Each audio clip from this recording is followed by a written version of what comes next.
नमस्कार दोस्तों, स्वागत है आपका हमारे चैनल कैवल्य एकेडमी पर। दोस्तों, ये चैनल का नाम चेंज करना पड़ा क्योंकि इसी नाम से जो है स्टडी आईएएस के नाम से जो है एक यूट्यूब चैनल ऑलरेडी जो है चल रहा था। ठीक है, तो इसी वजह से हमने अपने चैनल का नाम बदल करके कैवल्य एकेडमी कर लिया है। ठीक है, तो फिलहाल चलिए देखते हैं कि ये सीरीज़ थी हमारी दोस्तों, चल रही है विजन आईएएस पीटी 365 की सीरीज़ चल रही है, जिसमें कि जो है हम पॉलिटी के सेक्शन को डिस्कस कर रहे हैं। अभी तक हमारे इसमें जो है 8 लेक्चर ऑलरेडी हो चुके हैं। ये हमारा इस सीरीज़ का कौन सा लेक्चर है? ये हमारा इस सीरीज़ का 9वां लेक्चर है और आज का हमारा चैप्टर है 6वां चैप्टर, जिसमें कि हम लोग कल कुछ टॉपिक डिस्कस कर चुके थे। आज बहुत थोड़े से टॉपिक इस चैप्टर के रह गए हैं। तो पहला टॉपिक हमारा राष्ट्रव्यापी राष्ट्रीय नागरिक रजिस्टर, यानी कि नेशन वाइड एनआरसी। तो सुर्खियों में क्या हो रहा है? तो देखिए, भारत सरकार ने एक राष्ट्रव्यापी राष्ट्रीय नागरिक रजिस्टर को लागू करने के लिए स्पष्ट संकेत दिए हैं। ठीक, तो एनआरसी के बारे में जान लेते हैं हम लोग। तो एनआरसी वस्तुतः देश के सभी वैध नागरिकों की एक सूची होती है, यानी कि आवश्यक दस्तावेज धारक जो होते हैं उनको क्या बोलते हैं? वैध नागरिक बोलते हैं। ठीक है, इससे पूर्व जो है उच्चतम न्यायालय के आदेशों का अनुपालन करते हुए सरकार द्वारा असम में एनआरसी को अपडेट करने का कार्य किया गया था। इसके परिणामस्वरूप 19 लाख से अधिक आवेदक जो है एनआरसी की सूची में स्थान प्राप्त करने में असफल रहे। कितने? 19 लाख लोग। ठीक है, तो असम में एनआरसी क्या था तो उसके बारे में पहले देख लेते हैं, क्योंकि पहले असम में ही हुआ था। किसके आदेश से हुआ था? तो उच्चतम न्यायालय के आदेश से हुआ था। ठीक है, तो चलिए देखते हैं।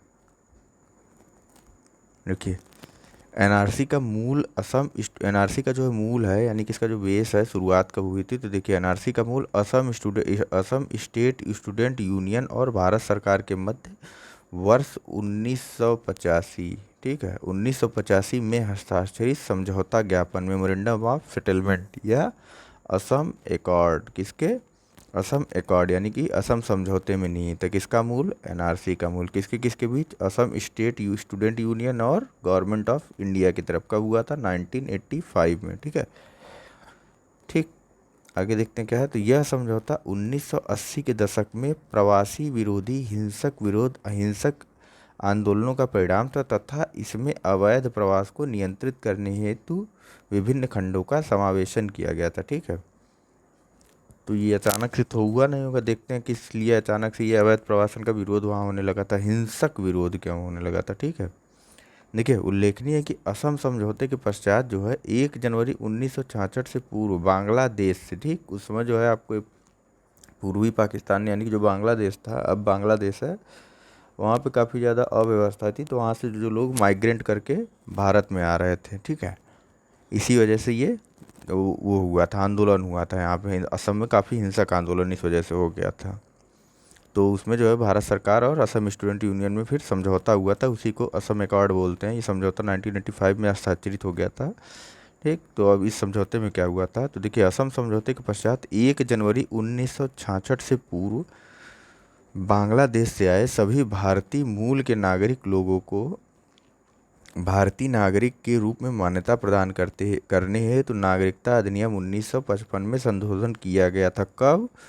तो 1 जनवरी 1966 से पहले जो लोग आए थे, कहाँ आए थे? बांग्लादेश में। ठीक, बांग्लादेश से जो लोग व्यक्ति आए थे, बांग्लादेश से आए सभी भारतीय मूल के लोगों को भारतीय नागरिक के रूप में मान्यता प्रदान करने के लिए नागरिकता अधिनियम 1955 में संशोधन किया गया था। ठीक, नेक्स्ट क्या है? तो इसमें यह भी प्रावधान शामिल था कि उन सभी विदेशियों की पहचान की जाएगी जिन्होंने 25 मार्च 1971, ठीक, 25 मार्च 1971 के पश्चात असम में प्रवेश किया तथा तत्पश्चात उन्हें अवैध प्रवासी अधिकरण द्वारा निर्धारण अधिनियम 1983 1983 illegal migrant determination by the tribunals act 1983 के तहत पता लगाकर निर्वासित किया जाएगा। इसमें निर्वाचक नामावली से विदेशियों के नामों का भी हटाने का उपबंध किया गया था। ठीक, कब किनको हटाया जाएगा? तो जिन्होंने जो लोग 25 मार्च 1971 के पश्चात असम में प्रवेश किए। ठीक है, और क्या है? तो असम में एनआरसी को असम में एनआरसी को असम समझौते के अनुसार जो है अपडेट किया गया था।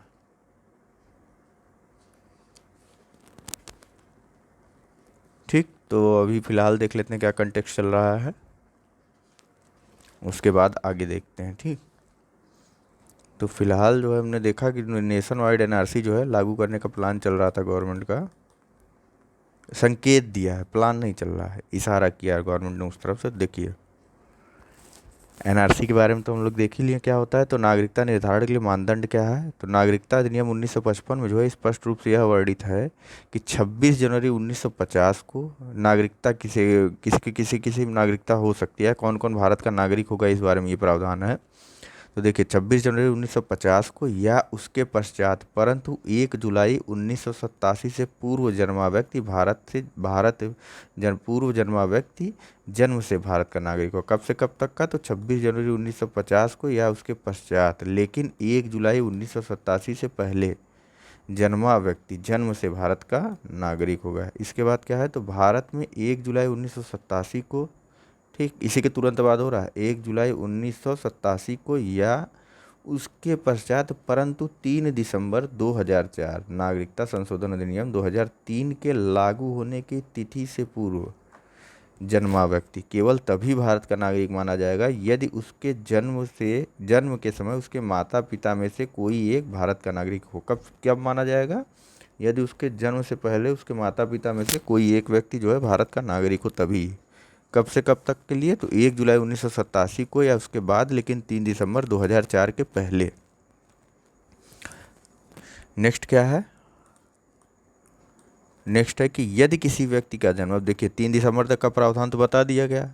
अब 3 दिसंबर के बाद जो होंगे उनका क्या, तो देखिए उसके लिए भी आगे प्रावधान है कि यदि कोई किसी व्यक्ति का जन्म 3 दिसंबर 2004 को या उसके पश्चात भारत में हुआ है तो वह उसी दशा में जन्म से भारत का नागरिक माना जाएगा, बाय बर्थ। ठीक है, यदि उसके माता पिता दोनों उसके जन्म के समय भारत के नागरिक हों अथवा माता या पिता में से कोई एक उस समय भारत का नागरिक हो तथा दूसरा जो है अवैध प्रवासी ना हो। ठीक है, कोई एक तो नागरिक हो लेकिन दूसरा अवैध प्रवासी नहीं होना चाहिए। इसी में और सब पॉइंट बना के दिया इसी पॉइंट का कि देखिए इसका एकमात्र अपवाद क्या था, तो इसका एकमात्र अपवाद असम था, जहां वर्ष 1985 के समझौते के अनुसार 24 मार्च 1971 से पूर्व तक राज्य में आए व्यक्तियों को भारत के नागरिक के रूप में नियमित किया जाना था। कब से, 24 मार्च 1971 से पहले जो लोग भारत राज्य में आ गए थे उन व्यक्तियों को भारतीय नागरिकों के रूप में नियमित किया जाना था। इस संदर्भ में केवल असम में 24 मार्च 1971 तक प्रवेश कर चुके विदेशियों की नागरिकता को नियमित करने की अनुमति प्रदान की गई। किस संदर्भ में, इस संदर्भ में। ठीक है, आगे क्या है, तो आगे है कि देश के शेष भागों के संदर्भ में मौजूदा प्रावधान यह है कि 26 जनवरी 1950 के पश्चात देश के बाहर जन्म लेने वाले और उचित दस्तावेजों के बिना भारत में रहने वाले व्यक्तियों को विदेशी या अवैध प्रवासी माना जाएगा। ठीक, आगे देखते हैं क्या है हमारा, और ये तो हमने देख ही लिया। नेक्स्ट है कि एनआरसी सूची में नाम दर्ज करवाने में जो लोग विफल हुए उनके लिए क्या प्रावधान है। जैसा कि हम लोग जान ही गए हैं अब कि 19 लाख लोग, लगभग 19 लाख लोग असम में जो है अपना नाम दर्ज करवाने से विफल हो गए एनआरसी में। तो उनके लिए क्या है कि ऐसा तो है नहीं कि वो विदेशी हो गए, नहीं। देखिए एनआरसी सूची में नाम दर्ज करवाने में विफल लोगों हेतु भी प्रावधान किया गया। क्या है, तो असम सरकार ने एनआरसी सूची में नाम दर्ज करवाने से चूक गए लोगों को यह आश्वासन दिया है कि उन्हें तत्काल प्रभाव से विदेशी या अवैध प्रवासी घोषित नहीं किया जाएगा। मतलब तत्काल नहीं, उन्हें विदेशी या अवैध प्रवासी घोषित कर दिया जा रहा है। ऐसे लोगों को विदेशी विषयक अधिकरण के समक्ष अपने मामले को रखने अर्थात विरोध दर्ज करने की अनुमति प्रदान की जाएगी। इसके अतिरिक्त वे इस मामले में उच्च न्यायालय और यहाँ तक कि उच्चतम न्यायालय में अपील दायर कर सकते हैं। पहले तो वो फॉरेन ट्रिब्यूनल में जा सकते हैं, इसके बाद वो हाई कोर्ट, फिर सुप्रीम कोर्ट में भी अपनी अपील दायर कर सकते हैं। राज्य सरकार द्वारा एनआरसी सूची से वंचित निर्धन लोगों को विधिक सहायता भी प्रदान की जाएगी। ठीक है, अब विदेशी विषयक अधिनियम के बारे में जान लेते हैं। तो विदेशी विधेयक अधिनियम 1946 के अंतर्गत कोई व्यक्ति नागरिक है या नहीं, यह प्रमाणित करने का उत्तरदायित्व व्यक्तिगत आवेदक पर निर्भर करता है, न कि राज्य पर। मतलब राज्य या नहीं डिसाइड वो राज्य पर या कोई जिम्मेदारी नहीं बनती कि आप हमारे नागरिक हैं या नहीं, ये आप पर डिपेंड करेगा, मतलब उस व्यक्ति पर डिपेंड करेगा कि वह आवेदक जो है नागरिक है अथवा नहीं। इसके अतिरिक्त ये कहाँ प्रावधान दिया है, तो ये दिया है प्रावधान विदेशी विषयक अधिनियम 1946 में। ठीक, इसके अतिरिक्त यह भी ज्ञात नहीं है कि इस प्रकार के कार्य को किस प्रकार संपादित किया जाएगा। अब डी मतदाता क्या होते हैं? डी मतदाता कौन से मतदाता? डी मतदाता।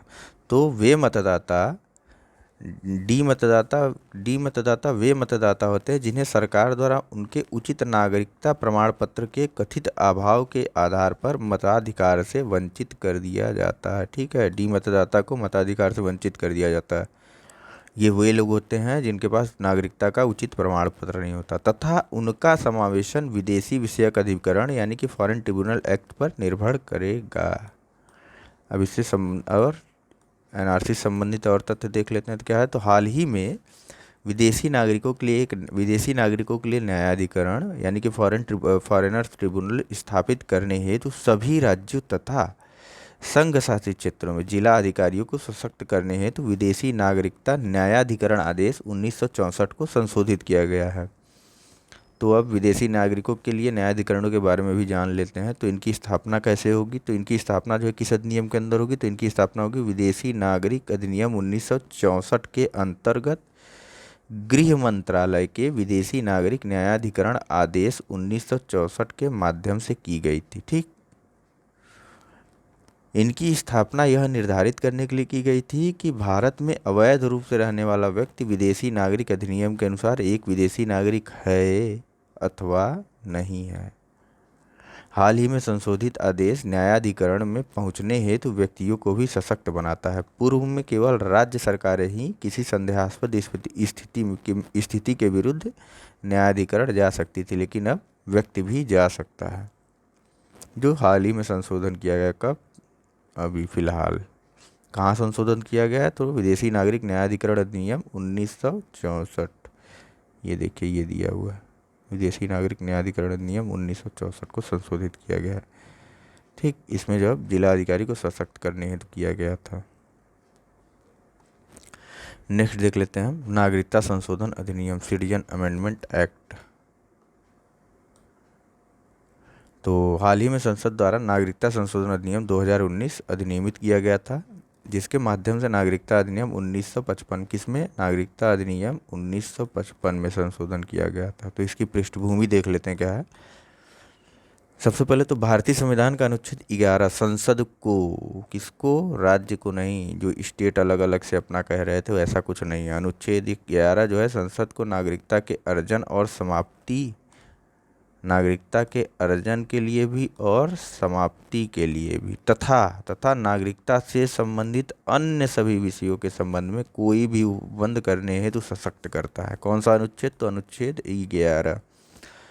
ठीक, नेक्स्ट देखते हैं। तो नेक्स्ट नागरिकता संशोधन अधिनियम 2003 में प्रावधान किया गया था कि अवैध प्रवासी पंजीकरण या देशीकरण दोनों के माध्यम से नागरिकता हेतु आवेदन करने के लिए पात्र नहीं होंगे। कौन? तो जो अवैध प्रवासी हैं।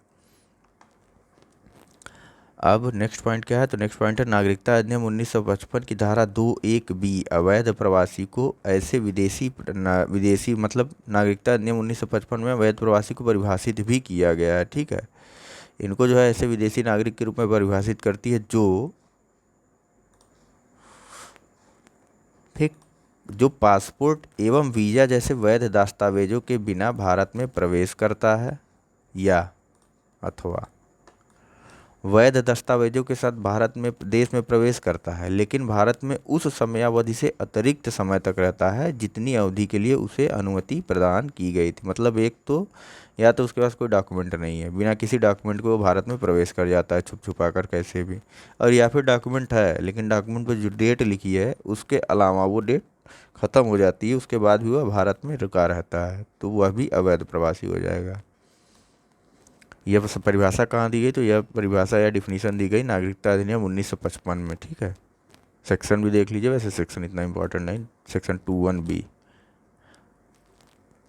नागरिकता संशोधन अधिनियम 2019 के मुख्य प्रावधान जान लेते हैं क्या क्या है। तो इस संशोधन अधिनियम के अंतर्गत यह प्रावधान है कि निम्नलिखित शर्तों को पूरा करने वाले अवैध प्रवासियों को इस अधिनियम के अंतर्गत अवैध प्रवासी नहीं समझा जाएगा। कुछ लोगों को इस अधिनियम में अवैध प्रवासी नहीं समझा जा रहा है, किसे किसे, तो आइए देखते हैं।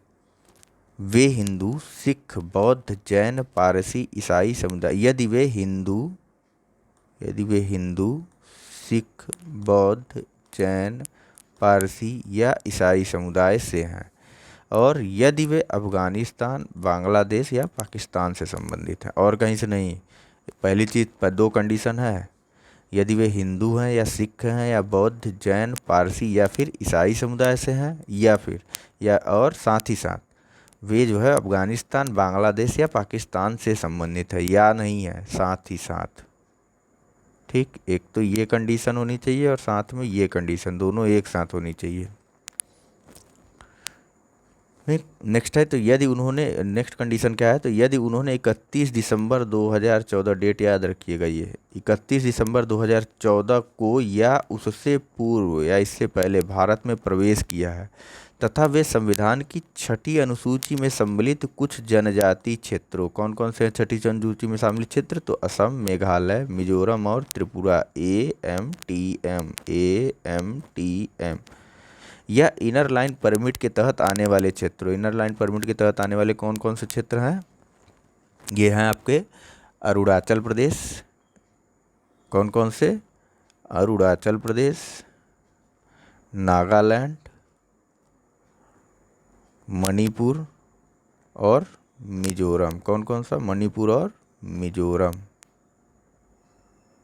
ठीक, अरुणाचल प्रदेश, नागालैंड, मणिपुर, मिजोरम, ये इनर लाइन परमिट के क्षेत्र में आते हैं। इसके अलावा 6ठी अनुसूची में असम, मेघालय, मिजोरम और त्रिपुरा ये दिया भी, अर्थात अरुणाचल प्रदेश, मिजोरम, नागालैंड में नहीं रह रहे हों, मतलब इन 3 क्षेत्रों में नहीं रह रहे हों। ठीक है, इन जनजाति क्षेत्रों में कार्बी आंगलांग असम में, गारो हिल्स मेघालय में, चकमा हिल्स मिजोरम और त्रिपुरा जनजाति क्षेत्र जिला शामिल है। कौन कौन सा, तो कार्बी आंगलांग असम का जिला, गारो हिल्स मेघालय का और चकमा जिला मिजोरम, और साथ ही त्रिपुरा जनजाति क्षेत्र जिला शामिल है।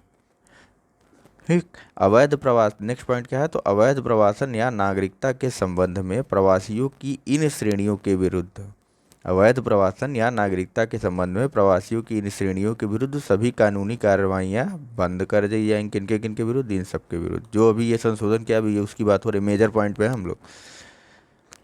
प्रवासियों की उपर्युक्त श्रेणियों के लिए देशीकरण की अवधि 11 वर्ष से घटा करके 5 वर्ष कर दी गई। मतलब पहले तो क्या था, नागरिकता अधिनियम 1955 में यदि कोई व्यक्ति 11 वर्ष से भारत में रह रहा है तो उसके लिए जो है वह देशीकरण से नागरिक बन सकता था भारत का। लेकिन अब इन लोगों के लिए जो उपर्युक्त ये प्रावधान दिए हुए हैं, इन सब के लिए हिंदू, सिख, बौद्ध, जैन, पारसी और ईसाई समुदाय से संबंधित है, या अफगानिस्तान, बांग्लादेश, पाकिस्तान, और साथ ही ये अफगानिस्तान, बांग्लादेश, पाकिस्तान के रहने वाले, और 31 दिसंबर 2014 के पहले आ गए, साथ ही इन स्टेट में नहीं रह रहे हैं। कौन कौन से, जो 6ठी अनुसूची में शामिल है और साथ ही इनर लाइन परमिट के तहत जो क्षेत्र नहीं आते हैं उन जगहों पर नहीं रह रहे हैं।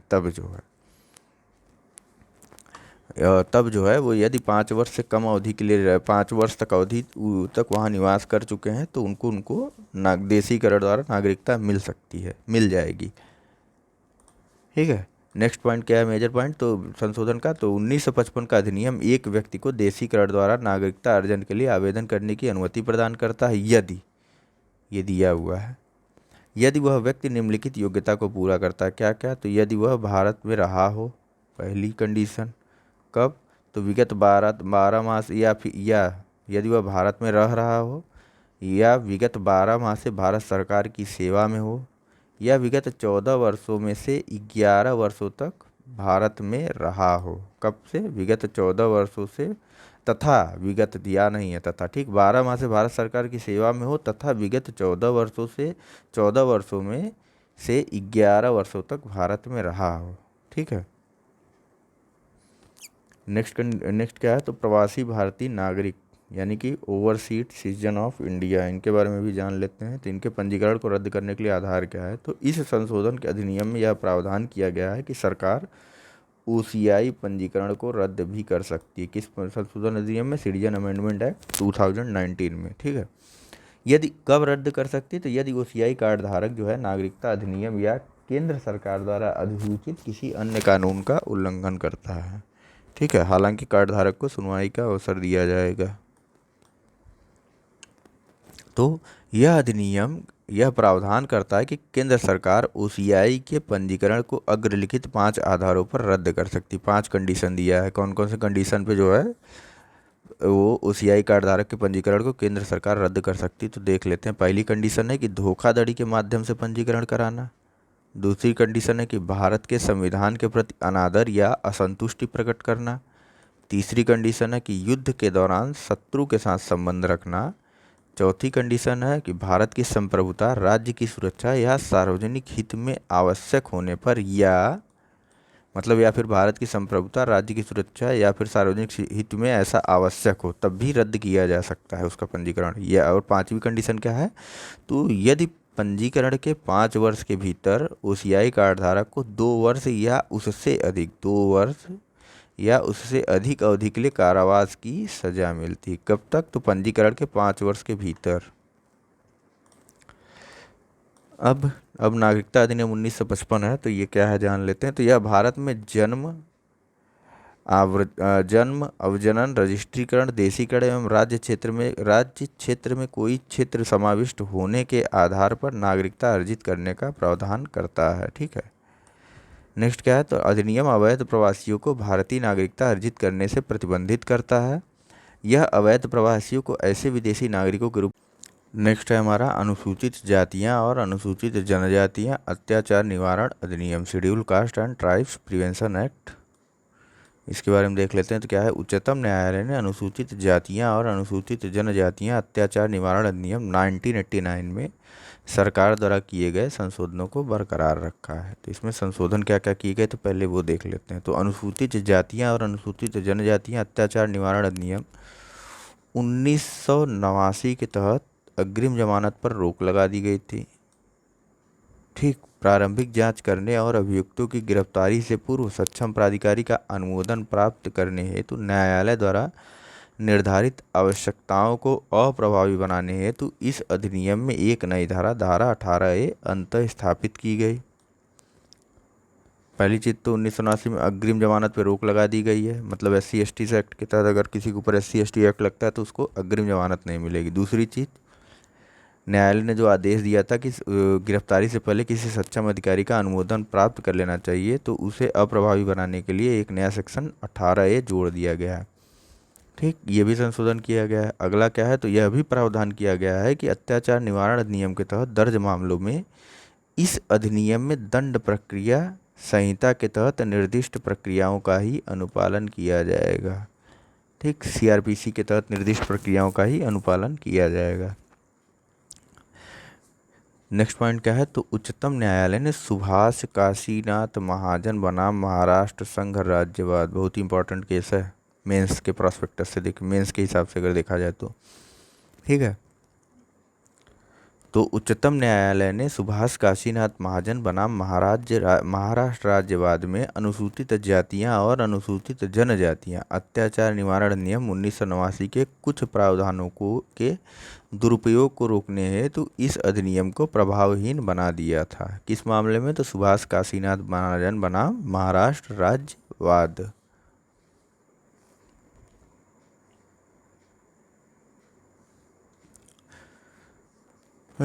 तो चलिए अब आगे देख लेते हैं।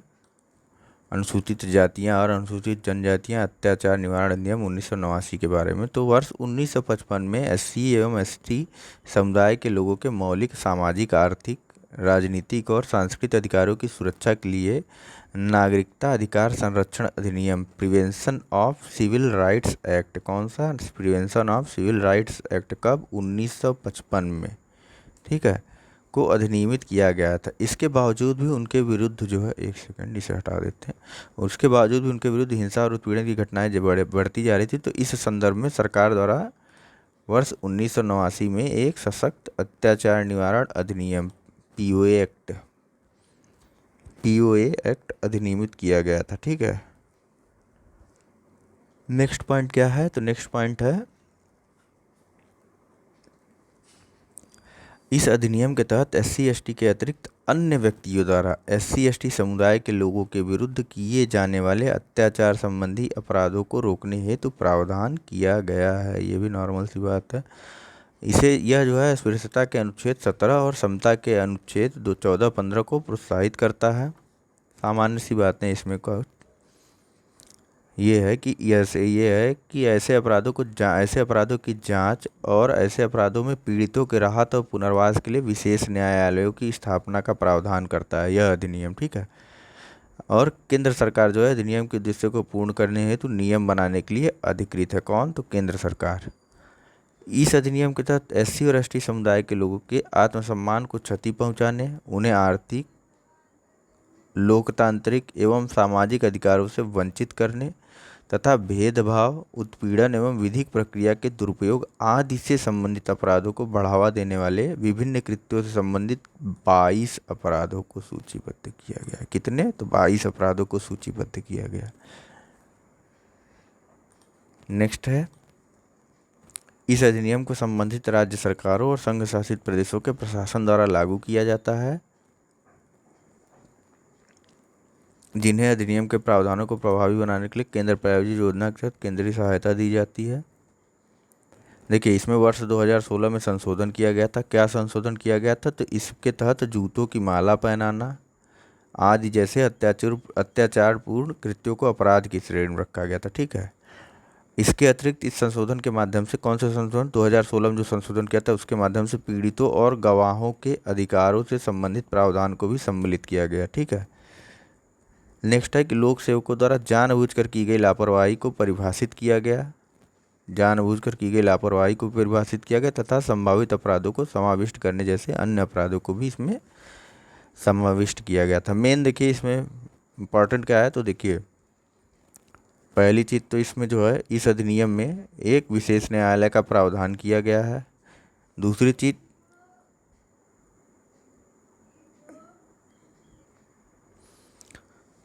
चीज़ क्या इम्पोर्टेंट है? तो दूसरी चीज़ है कि इसमें जो है एससी एसटी समुदाय से भिन्न लोगों के विरुद्ध विवाद दायर किया जा सकता है। ऐसा नहीं कि जो है एससी एसटी, ये देखिए एससी एसटी के अतिरिक्त दिया है। ठीक है, इनके अतिरिक्त मतलब ऐसा नहीं कि एक एससी है तो वो दूसरे एससी के ऊपर ही इल्ज़ाम लगा दे रहा है। ऐसा नहीं भैया, आप अपनों के ऊपर ही आप अपनी ही जाति वालों के ऊपर अपनी ही जात के कानून को नहीं लगा सकते हो। ये एससी के ऊपर या एसटी के ऊपर, मतलब जिनके लिए प्रावधान बनाया गया उनके ऊपर यह नहीं लगा सकता अगर यह इनके द्वारा इन पर कुछ अत्याचार किया जाता है तो। ठीक है, और दूसरी चीज़ इसमें इम्पोर्टेंट है कि देखिए कब यह सेक्शन आया था? तो 1989 में आया था, बस, और कुछ खास नहीं है। कितने अपराध सूचीबद्ध हैं? तो भैया 22 अपराध सूचीबद्ध हैं। कानून कौन बना सकता है? तो कानून केंद्र सरकार बना सकती है। कानून इसके विरुद्ध अधिनियम में नियम कौन बना सकता है? तो इसको पूर्ण करने के लिए, नियम बनाने के लिए केंद्र सरकार अधिकृत है। अगर संवैधानिक अनुच्छेद का आधार पूछ लेगा तो अनुच्छेद 17 और 14-15। ठीक है, समता का अधिकार और अस्पृश्यता के अधिकार के लिए। बस, नेक्स्ट देखते हैं क्या है। तो नेक्स्ट है 6.7 हमारा आधार रिपोर्ट। क्या है आधार रिपोर्ट? चलिए देखते हैं। तो हाल ही में आधार के लागू होने के 10वें वर्ष, आधार कितने लागू हुए, कितना टाइम हो गया? 10 साल।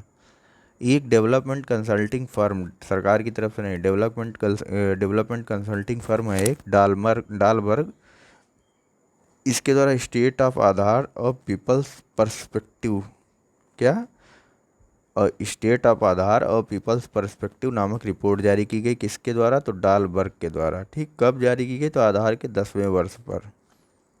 तो आधार के बारे में जान लेते हैं। आधार भारत के सभी निवासियों के लिए भारतीय विशिष्ट पहचान प्राधिकरण UIDAI द्वारा 12 अंकों, 16 अंक कहीं आएगा तो काट दीजिएगा, 12 अंक है, 16 अंक आएगा तो गलत होगा, वो 12 अंकों की एक विशिष्ट पहचान संख्या है। नेक्स्ट है कि आधार अधिनियम 2016 आधार वित्तीय और अन्य सब्सिडी लाभ और सेवाओं के लिए, ये है देखिए आधार अधिनियम 2016, आधार वित्तीय और अन्य सब्सिडी लाभ और सेवाओं के लिए लक्षित अधिनियम, ठीक 2016 के प्रावधानों के, ये पूरा नाम है इसका, आधार अधिनियम 2016 का पूरा नाम ये है कि आधार वित्तीय और अन्य सब्सिडी लाभ और सेवाओं के लक्षित वितरण अधिनियम 2016, ठीक। तो आधार अधिनियम 2016 के प्रावधानों के तहत स्थापित यूआईडीआई एक सांविधिक प्राधिकरण है, ठीक। संवैधानिक नहीं है, सांविधिक है, न कि कार्यकारी आदेश द्वारा गठित है, ये एक सांविधिक प्राधिकरण है। यूआईडीआई इलेक्ट्रॉनिकी और सूचना प्रौद्योगिकी मंत्रालय यानी कि माइटी के तहत कार्य करता है। आधार में बायोमेट्रिक डेटा के साथ 4 प्रकार की व्यक्तिगत जानकारी होती, कौन कौन सी? तो नाम, आयु, लिंग और पता। इसके अतिरिक्त आधार में वर्चुअल आईडी जैसी एक नई विशेषता को शामिल किया गया है जो व्यक्ति की निजता को सुरक्षित रखने में सहायक है, ठीक है। अन्य निष्कर्ष, अभी इस रिपोर्ट को देख लेते हैं एक बार, क्या क्या निष्कर्ष आए रिपोर्ट में। तो देखिए 95% वयस्कों के पास और 75% बच्चों के पास आधार है। 8% लोगों, अनुमानित 102 मिलियन लोगों के पास आधार नहीं भी है। और 80% लाभार्थियों का मानना है कि आधार ने पीडीएस, राशन, मनरेगा तथा सामाजिक पेंशन को और अधिक विश्वसनीय बना दिया है। मतलब लोगों को आधार पर भरोसा हो रहा है। नेक्स्ट देख लेते हैं आधार एवं अन्य कानून संशोधन अधिनियम 2019। सुर्खियों में क्या है? तो आधार एवं अन्य कानून संशोधन अधिनियम 2019 को मार्च 2019 में प्रख्यापित अध्यादेश, मार्च 2019 में जो अध्यादेश आया था उसको प्रतिस्थापित करने के लिए संसद द्वारा पारित किया गया। तो क्या अधिनियम की विशेषता क्या है? तो देखिए आधार संख्या धारकों का ऑफलाइन सत्यापन, भारतीय विशिष्ट पहचान प्राधिकरण द्वारा विनियमों के तहत निर्दिष्ट विधियों के माध्यम से प्रमाणीकरण के बिना किसी व्यक्ति की पहचान को ऑफलाइन सत्यापन की अनुमति दे दी गई है। स्वैच्छिक उपयोग, पहले अनिवार्य था, ठीक है, 2016 में इसे अनिवार्य कर दिया, लेकिन अब स्वैच्छिक उपयोग हो गया कि एक व्यक्ति स्वेच्छा से प्रमाणीकरण या ऑफलाइन सत्यापन के माध्यम से अपनी पहचान स्थापित करने के लिए अपने आधार नंबर का उपयोग कर सकता है, स्वेच्छा से। किसी भी सेवा के प्रावधान हेतु आधार के तहत किसी व्यक्ति की पहचान का प्रमाणीकरण केवल संसद द्वारा निर्मित विधि के अधीन ही अनिवार्य बनाया जा सकता है, मनमानी नहीं।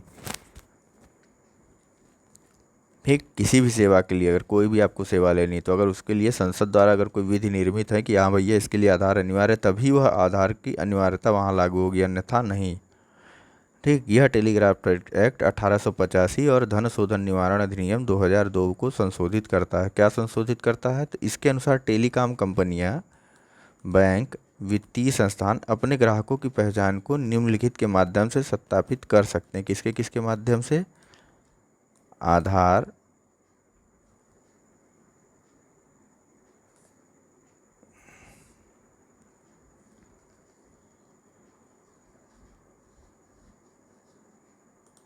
किसके? आधार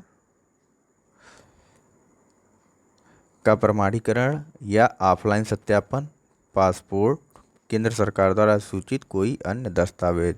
ठीक, नेक्स्ट पॉइंट क्या है इसी में? तो इसी में कि व्यक्ति के पास अपनी पहचान को सत्यापित करने के लिए किसी भी विधि का उपयोग करने का विकल्प होगा और किसी भी व्यक्ति के पास आधार नंबर नहीं होने पर उसे किसी भी सेवा से वंचित नहीं किया जाएगा। ऐसा नहीं कि आपके पास आधार नंबर नहीं है तो आपको सिम कार्ड नहीं मिलेगा, नहीं भैया, आपको अपना अन्य पहचान देने का अधिकार है। आप कोई और भी पहचान दे सकते हैं, अपनी पहचान का आधार और कुछ भी दे सकते हैं, जैसे कि डीएल वगैरह कुछ भी।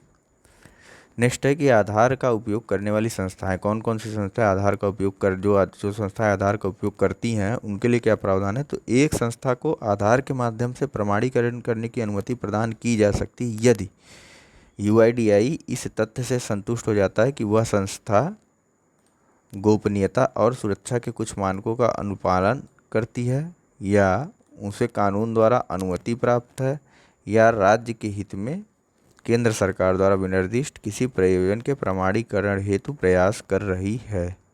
ठीक है, मतलब ऐसा नहीं कि आधार के लिए जो है अनिवार्य नहीं, अनुमति नहीं दी जा सकती, किसी संस्था को दिया जा सकता है। कौन देगा अनुमति इसके प्रमाणीकरण के लिए अनुमति? तो ये देगा यूआईडीआई। ठीक है, कब देगा, तो वह कंडीशन यह है कि यदि वह गोपनीयता और सुरक्षा के कुछ मानकों का अनुपालन करती है, या उसे कानून द्वारा अनुमति प्राप्त है, या फिर राज्य के हित में केंद्र सरकार द्वारा विनिर्दिष्ट किसी प्रयोजन के प्रमाणीकरण हेतु वह संस्था प्रयास कर रही है। तो अब बच्चों के आधार नंबर की बात करते हैं। तो बच्चों का आधार नंबर प्राप्त करने हेतु किसी बच्चे का नामांकन करते समय नामांकन करने वाली एजेंसी को बच्चे के माता पिता या अभिभावक की सहमति प्राप्त करनी होगी। साथ ही साथ एक कंडीशन बहुत इंपॉर्टेंट है कि 18 वर्ष की आयु प्राप्त करने के पश्चात बच्चा अपने आधार को रद्द करने हेतु भी आवेदन कर सकता है। ठीक, पहले तो माता पिता या विभाग की सहमति प्राप्त करनी होगी एजेंसी को, या उसके बाद अगर 18 वर्ष की आयु में बच्चा बड़ा हो जाता है 18 वर्ष की आयु के पश्चात बच्चे की, अब वह अपने आधार कार्ड को रद्द भी करवा सकता है। ठीक, कुछ मामलों में सूचना का प्रकटीकरण क्या है, तो केवल उच्च न्यायालय या इससे ऊपर द्वारा आदेश हेतु प्रकटीकरण की अनुमति प्रदान करता है। यह अधिनियम जो है कुछ मामलों में सूचना का प्रकटीकरण करने की छूट देता है, लेकिन कब, जब केवल उच्च न्यायालय या इससे ऊपर तो सुप्रीम कोर्ट ही होगा के आदेश हेतु प्रकटीकरण की अनुमति प्रदान करता है। राष्ट्रीय सुरक्षा के हित में सूचना का प्रकटीकरण करने के लिए निर्देश सचिव या इससे ऊपर, मतलब अगर राष्ट्रीय सुरक्षा की बात है तो सूचना को प्रकट किया जा सकता है, लेकिन कब, जब ऐसा निर्देश जो है सचिव या इससे ऊपर के अधिकारी द्वारा जारी किया जाता है। यूआईडीआई फंड के बारे में देख लेते हैं क्या है। तो भारत इस अधिनियम के तहत भारतीय विशिष्ट पहचान प्राधिकरण निधि का सृजन किया गया है। यूआईडीआई द्वारा प्राप्त सभी शुल्क, अनुदान, प्रशुल्क इस निधि में जमा किए जाएंगे। निधि का उपयोग यूआईडीआई के व्ययों जिनमें कर्मचारियों के वेतन भत्ते सम्मिलित हैं के लिए किया जाएगा। कहाँ से आएगा, इसमें फंड कहाँ से आएगा, तो जो शुल्क लगता है, जो अनुदान मिलेगा या फिर जो प्रशुल्क होगा, ठीक, वो इसी निधि में जमा होगा। शिकायतें, अगर किसी को शिकायत हो आधार से संबंधित कहाँ कर सकता है, तो यह किसी व्यक्ति को अपनी पहचान के प्रतिरूपण या अन्य व्यक्ति द्वारा प्रकटीकरण सहित कुछ मामलों में शिकायत दर्ज करने की अनुमति भी प्रदान करता है। यह नामांकन एजेंसियों, आग्रह करने वाली एजेंसियों और ऑफलाइन सत्यापन हेतु प्रयासरत संस्थाओं को सम्मिलित करते हुए आधार पारितंत्र को भी परिभाषित करता है। अर्थगणन, तो यूआईडीआई आधार पारितंत्र में किसी संस्था के विरुद्ध शिकायत की पहल करता है, और यदि वह संस्था, ठीक, अगर यूआईडीआई आधार पारितंत्र में किसी संस्था के विरुद्ध शिकायत की पहल करता है तो यदि वह करता है तो कब करता है, यदि वह संस्था आधार अधिनियम या यूआईडीआई के निर्देशों का पालन करने में, या फिर यूआईडीआई द्वारा अपेक्षित सूचना प्रस्तुत करने में असफल रहती है। देखिए, यूआईडीआई जो है किसी संस्था के विरुद्ध शिकायत की पहल कर सकता है, लेकिन कब करेगा ये दिया हुआ है यहाँ पे, कब करेगा, तो आधार अधिनियम या यूआईडीआई के निर्देशों का पालन करने में, ये तथा यूआईडीआई द्वारा अपेक्षित सूचना प्रस्तुत करने में वह संस्था अगर विफल होती है। और कहाँ पे इसका निर्णय कहाँ पे होगा, तो ये होगा दूरसंचार विवाद समाधान अपीली प्राधिकरण, यानी कि टीडी सेट में। कहाँ पे होगा, ये होगा टीडी सेट,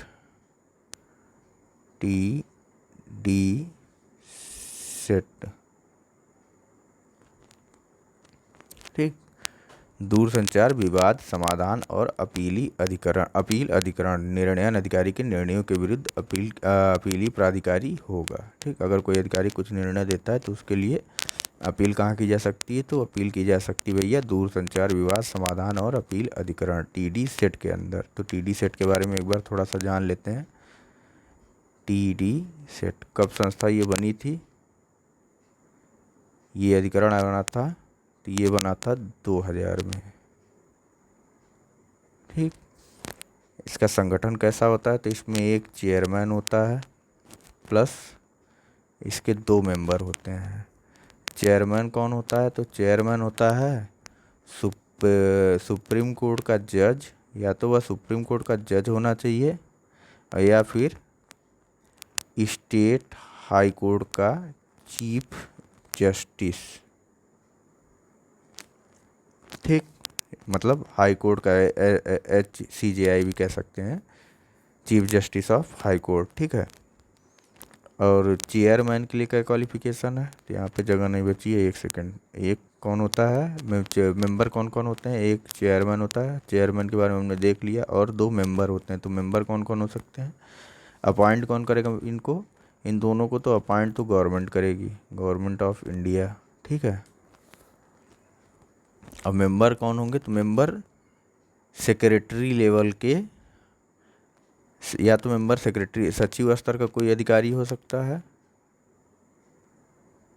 अथवा अथवा जो है वह व्यक्ति जिसे जानकारी हो तकनीकी सेक्टर की, जिसे जैसे कि टेलीकॉम सेक्टर, ठीक है, टेलीकॉम सेक्टर की, मतलब प्रोफेशनल, ठीक। तो आगे देखते हैं क्या है। तो नेक्स्ट है हमारा, नेक्स्ट है चैप्टर नंबर 7, सुर्खियों में रहे महत्वपूर्ण संवैधानिक, सांविधिक और या फिर कार्यकारी निकाय। तो इसमें पहला टॉपिक क्या है, तो इसमें पहला टॉपिक है controller and auditor general of India, Bharat के नियंत्रक एवं महालेखा परीक्षक।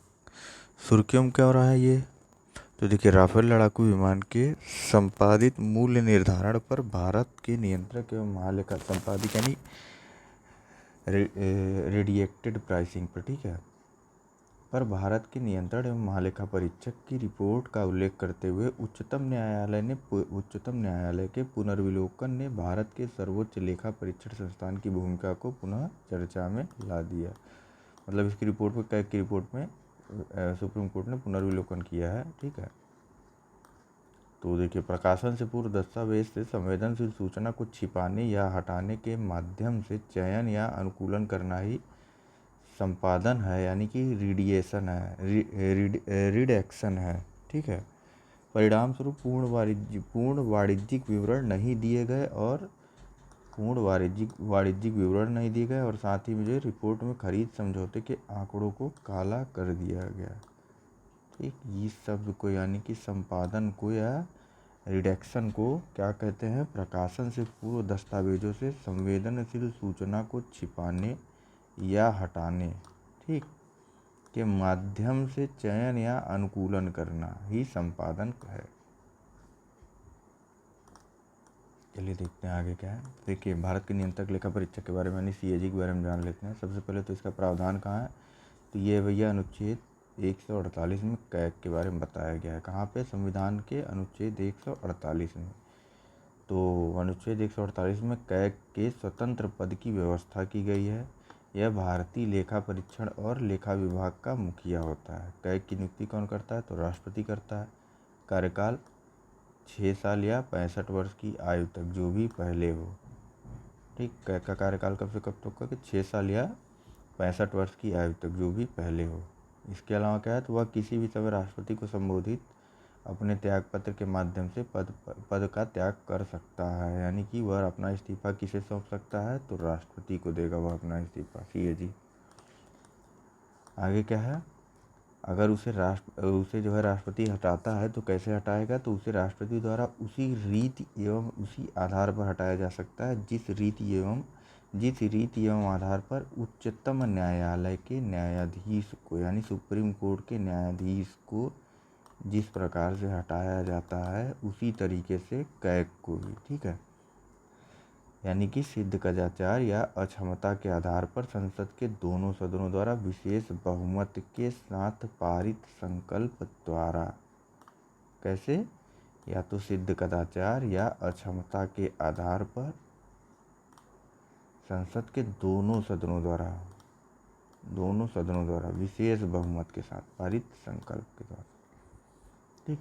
कैग अपना पद छोड़ने के पश्चात जो है भारत सरकार या किसी राज्य सरकार के अधीन पद पर नियुक्त होने के लिए अहर्य यानी पुनर्नियुक्ति का पात्र नहीं होता। साथ ही साथ किसी भी पद पर इसकी नियुक्ति नहीं हो सकती कैग की, न सेंट्रल गवर्नमेंट में ना फिर स्टेट गवर्नमेंट में। इसके अलावा क्या है, तो सीएजी के कार्यालय के प्रशासनिक व्यय जिसमें सभी वेतन भत्ते सम्मिलित हैं भारत की संचित निधि पर भारित होंगे तथा इस पर संसद में मतदान नहीं हो सकता। देखिए मतदान नहीं हो सकता है, चर्चा की बात नहीं की गई, चर्चा की जा सकती लेकिन वोटिंग नहीं हो सकती है, ठीक है। अब इसके कर्तव्य और शक्तियों के बारे में देख लेते हैं। तो कहाँ दिया है? कैग अनुच्छेद 149 के तहत संविधान संसद को कैग के कर्तव्य और शक्तियों को निर्धारित करने का अधिकार प्रदान करती। किस अनुच्छेद के तहत? तो अनुच्छेद 149 के तहत संसद को दिया गया यह अधिकार कि वह सीएजी के कर्तव्य और शक्तियों को निर्धारित करे। तो इस हेतु संसद ने एक अधिनियम बनाया। कौन सा अधिनियम बनाया? तो नियंत्रक महालेखा परीक्षक कर्तव्य, शक्तियाँ और सेवा शर्तें अधिनियम 1971। तो अब कैग जो है, कैग निम्नलिखित से नेक्स्ट क्या है? तो कैग निम्नलिखित से संबंधित सभी व्यय खातों की लेखा परीक्षा करता है। मतलब वो किन किन खातों की लेखा परीक्षा कर सकता है कैग? तो व्यय खातों से संबंधित कौन कौन से हैं?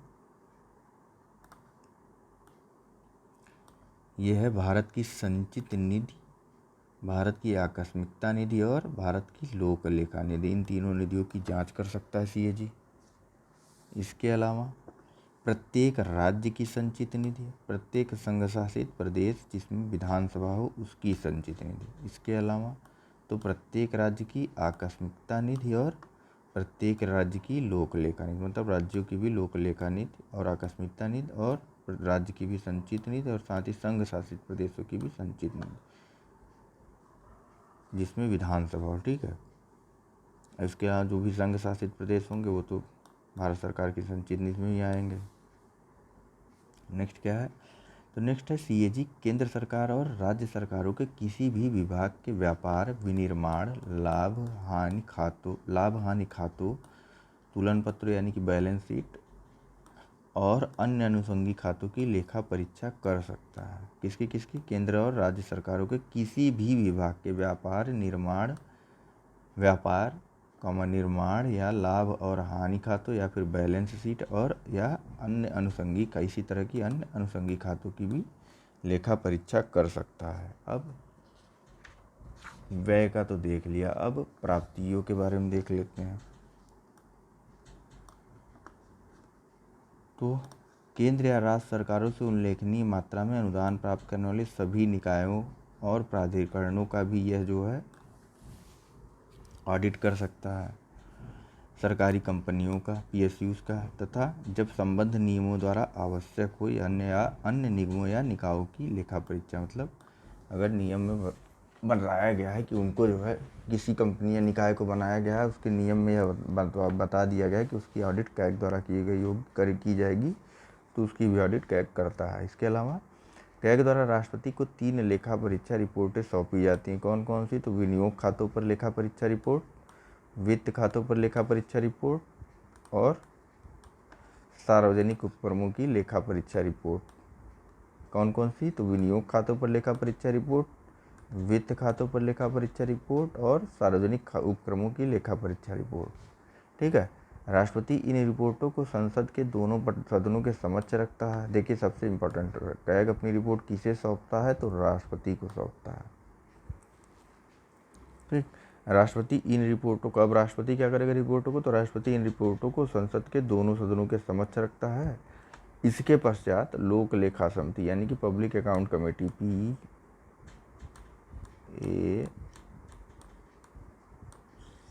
ठीक है, ये उनकी जांच करती है और संसद को अपने निष्कर्षों के संबंध में रिपोर्ट प्रदान करती है। ठीक, सीएजी जो है संसद की लोक लेखा समिति का मार्गदर्शक, मित्र और दार्शनिक के रूप में कार्य करता है। एक फैक्ट है, देख लीजिएगा आप लोग। कैग जो है संसद की लोक लेखा यानी पब्लिक अकाउंट कमेटी के मार्गदर्शक, मित्र और दार्शनिक के रूप में कार्य करता है। ऐसे क्वेश्चन आ जाता है सीधे सीधे। नेक्स्ट कौन सी संस्था है? तो नेक्स्ट है लोकपाल। कौन है? लोकपाल 7.2 में। यह क्यों चर्चा में है भैया? तो देखिए हाल ही में आरटीआई के माध्यम से यह प्रकट हुआ। किसके माध्यम से? तो आरटीआई के माध्यम से यह प्रकट हुआ कि लोकपाल अधिनियम के पारित होने के 5 वर्ष से अधिक समय के बाद भी, कितने? लोकपाल अधिनियम के पारित होने के 5 साल के अधिक समय के बाद भी लोकपाल के प्रमुख प्रावधानों को लागू नहीं किया गया है। तो अब लोकपाल के बारे में जान लेते हैं। सबसे पहले तो वर्ष 2011 में जन लोकपाल विधेयक को लेकर हुए विरोध प्रदर्शनों की श्रृंखला के साथ साथ भ्रष्टाचार विरोधी आंदोलनों के बाद लोकपाल और लोकायुक्त अधिनियम 2013 को अधिनियमित किया गया था। 2011 में जो विरोध प्रदर्शन हुए थे उनको देखते हुए, ठीक है, ये विरोध प्रदर्शनों की श्रृंखला के साथ साथ भ्रष्टाचार विरोधी आंदोलनों के बाद लोकपाल और लोकायुक्त अधिनियम 2013 को अधिनियमित किया गया था। तो इसकी संरचना क्या क्या होती है, तो देखिए, एक लोकपाल में एक अध्यक्ष होता है और अधिकतम कितने सदस्य हो सकते हैं, तो अधिकतम 8 सदस्य हो सकते हैं, जिसमें से 50% सदस्यों का चयन न्यायिक सेवा से और 50% अनुसूचित जाति, जनजाति या अन्य पिछड़ा वर्ग और अल्पसंख्यक और महिलाओं के मध्य से किया जाएगा। 2 कंडीशन है, पहले तो एक अध्यक्ष होगा, उसके अलावा जो उसके और अधिकतम 8 सदस्य होंगे, जिनमें से 8 सदस्यों में से 50% सदस्य न्यायिक सेवा से चयन किए जाएंगे और शेष 50%, तो शेष 50% जो है SC, ST या OBC वर्ग से और साथ ही साथ अल्पसंख्यक और महिलाओं के मध्य से किया जाएगा 50% का चयन। नियुक्ति की प्रक्रिया क्या है, तो इनकी नियुक्ति 2 चरण वाली प्रक्रिया है। पहली तो एक सर्च कमेटी होगी, यानी कि खोज समिति। यह क्या करेगी, तो ये जो उच्च अधिकार प्राप्त चयन समिति के नामों के एक पैनल की अनुशंसा करती है, ठीक है। यह समिति जो है उच्च अधिकार प्राप्त होती है और यह एक नामों के पैनल की अनुशंसा, मतलब 3-4 नामों का या 2 नाम 3 नामों को लेकर के अपनी जो है अनुशंसा किसे देगी, चयन समिति को। अपनी अनुशंसा देगी, किसे देगी, चयन समिति को। कौन देगा, तो सर्च कमेटी या खोज कमेटी। यह अनुशंसा करेगी, किसे करेगी, तो चयन समिति को करेगी। अब चयन समिति के पास तो 3-4 नाम आ गए या 2 नाम 3 नाम कुछ भी। तब चयन समिति में कौन कौन होगा ये देखिए। चयन समिति में होंगे तो एक प्रधानमंत्री, लोकसभा अध्यक्ष दूसरे, एक 2, तीसरा लोकसभा में विपक्ष का नेता 3, चौथा भारत का मुख्य न्यायाधीश या उनके द्वारा नामित न्यायाधीश और 5वां एक प्रख्यात न्यायविद। 5 एक प्रख्यात न्यायविद पैनल के अन्य सदस्यों की अनुशंसा पर, मतलब इसकी अनुशंसा कौन करेगा, तो पैनल के जो और सदस्य रहेंगे उनकी अनुशंसा पर एक प्रख्यात न्यायविद को भी इस समिति का सदस्य बनाया जाएगा, इस चयन समिति का या सिलेक्शन कमेटी का, ठीक है। कौन कौन रहे, कितने सदस्य होंगे कुल चयन समिति में, तो चयन समिति में कुल सदस्य होंगे टोटल 5। कौन कौन, प्रधानमंत्री, लोकसभा अध्यक्ष, लोकसभा में विपक्ष का नेता, भारत का मुख्य न्यायाधीश या उनके द्वारा नामित न्यायाधीश और एक प्रख्यात न्यायविद पैनल के अन्य, जिसकी अनुशंसा जो है पैनल के अन्य सदस्य करेंगे। राष्ट्रपति द्वारा की अनुशंसा पर राष्ट्रपति द्वारा नामित पैनल के अन्य सदस्य इस न्यायविद की अनुशंसा करेंगे। किससे करेंगे, तो राष्ट्रपति से करेंगे। इसका चयन कौन करेगा, राष्ट्रपति करेंगे। अभी हम चयन समिति की बात कर रहे हैं, ठीक है। तो अब इस चयन समिति की अनुशंसा पर जो है, इस चयन समिति के जो 5 व्यक्तियों की चयन समिति है, इसकी अनुशंसा पर राष्ट्रपति अनुशंसित नामों की नियुक्ति करेगा। मतलब पहले तो खोज समिति ने अपनी रिपोर्ट चयन समिति को भेजी, अनुशंसा की। ये अनुशंसा की किसने, खोज समिति ने, यानी सर्च कमेटी ने। किसे की, ये की इसे, चयन समिति को। अब चयन समिति के जो 5 सदस्य थे, इन्होंने खोज समिति द्वारा अनुशंसित किए गए नामों को क्या किया, इसमें से जो नाम इन्होंने सुझाया, सॉरी एक बार फिर से बोलता हूँ, कन्फ्यूजन हो गई। देखिए, खोज समिति जो है अपनी अनुशंसा किसे करेगी, ये करेगी चयन समिति को। कौन करेगी अनुशंसा, सर्च कमेटी, ठीक है। ऐसे चल गए हम। अब जब चयन समिति की अनुशंसा पा गई, चयन समिति में कितने लोग हैं, 5 लोग हैं। कौन कौन, प्रधानमंत्री, लोकसभा अध्यक्ष, लोकसभा में विपक्ष का नेता, भारत का मुख्य न्यायाधीश या उनके द्वारा नामित न्यायाधीश और एक प्रख्यात न्यायविद, ठीक है। अब ये पांचों लोग जो नाम पाए रहेंगे, जो खोज सर्च कमेटी से जो नाम इन्हें मिला रहेगा, उसमें से किसी का चयन करके उसकी अनुशंसा किससे करेंगे, तो राष्ट्रपति से करेंगे। और राष्ट्रपति उन अनुशंसित नामों की नियुक्ति करेगा, मतलब राष्ट्रपति द्वारा उनकी नियुक्ति की जाएगी। फाइनली लोकपाल की नियुक्ति कौन करता है, तो ये करता है राष्ट्रपति। ठीक है, अब अधिकारिता देख लेते हैं इसकी क्या क्या होती है। तो देखिए, लोकपाल का क्षेत्राधिकार निम्नलिखित तक विस्तारित है। किसके तक, वर्तमान या भूतपूर्व प्रधानमंत्री, हमेशा यही कन्फ्यूजन वाला रहता है, बाकी तो आप कर लेंगे। इसमें देखिए प्रधानमंत्री भी शामिल होता है, वर्तमान का प्रधानमंत्री भी और भूतपूर्व प्रधानमंत्री भी। ठीक है, इसके अलावा केंद्र सरकार के मंत्री, इसमें कंडीशन है कुछ जो भी हम आगे देखेंगे।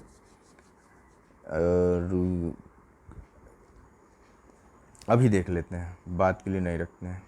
देखिए, प्रधानमंत्री के लिए अपवाद दिया हुआ है। क्या अपवाद है कि यदि प्रधानमंत्री के विरुद्ध आरोप अंतर्राष्ट्रीय संबंधों, किससे किससे, इंटरनेशनल रिलेशन, या फिर बाह्य और आंतरिक सुरक्षा, या फिर लोक व्यवस्था, या परमाणु ऊर्जा तथा अंतरिक्ष से संबंधित है, तो इस अधिनियम के तहत जांच नहीं की जा सकती। मतलब प्रधानमंत्री के खिलाफ लोकपाल द्वारा जांच तो की जा सकती है, लेकिन कुछ कंडीशन है।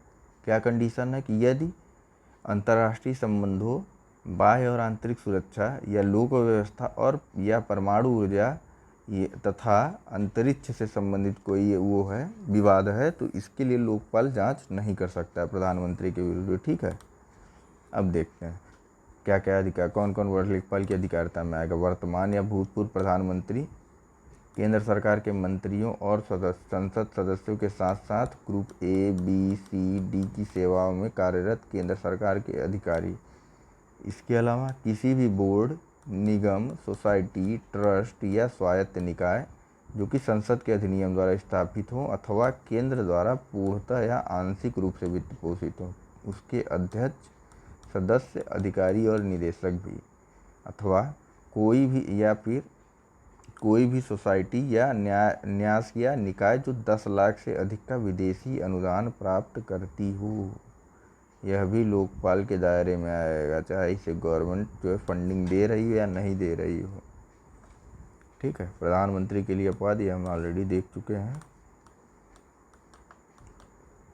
नेक्स्ट क्या है, तो नेक्स्ट प्रधानमंत्री से ही संबंधित है। तो प्रधानमंत्री के विरुद्ध शिकायतों की जांच तब तक नहीं की जा सकती जब तक कि लोकपाल की संपूर्ण पीठ जांच प्रारंभ करने पर विचार नहीं करती। संपूर्ण पीठ यानी एक अध्यक्ष और 8 सदस्य। ठीक है, तो प्रधानमंत्री के विरुद्ध शिकायतों की जांच तब तक नहीं की जा सकती जब तक कि लोकपाल की संपूर्ण पीठ जांच करने का विचार नहीं करती और कम से कम 2/3 सदस्य इसे अनुमोदित भी नहीं कर देते। मतलब दूसरी कंडीशन ये है, एक तो सभी लोग जो है जांच प्रारंभ करने पर विचार करेंगे, उसके अलावा उसके 2/3 सदस्यों द्वारा इसे अनुमोदित भी किया जाना चाहिए। नेक्स्ट क्या है, तो नेक्स्ट प्रधानमंत्री के विरुद्ध की जाने वाली जांच यदि संचालित की का संचालन बंद कमरे में किया जाएगा। कहाँ किया जाएगा, बंद कमरे में। और यदि लोकपाल इस निष्कर्ष पर पहुंचता है कि शिकायत को निरस्त किया जाना चाहिए, तो जांच से संबंधित रिकॉर्ड को प्रकाशित नहीं किया जाएगा अथवा किसी को भी उपलब्ध नहीं कराया जाएगा। ठीक है, अगर लोकपाल इस निष्कर्ष पर पहुंच गया कि भैया प्रधानमंत्री की शिकायत जो है वह निरस्त हो गई या फिर गलत शिकायत है, तो जो भी जांच संबंधी कार्यवाही की गई है उसके रिकॉर्ड को ना तो प्रकाशित किया जाएगा, ना ही किसी को उपलब्ध कराया जाएगा। चलिए नेक्स्ट मेजर पॉइंट देखते हैं क्या है, तो लोकपाल अध्यक्ष के संबंध में वेतन, भत्ते, सेवा शर्तें भारत के मुख्य न्यायाधीश के समान होंगी। किसके समान होंगी, चीफ जस्टिस ऑफ इंडिया के। अब कहीं क्वेश्चन आ जाए, अभी हमने देखे ऊपर ही डिस्कस किया, इसीलिए एक बार आपसे पूछ ले रहा हूँ कि देख ले, कहीं क्वेश्चन आ जाए कि कैग लोकपाल अध्यक्ष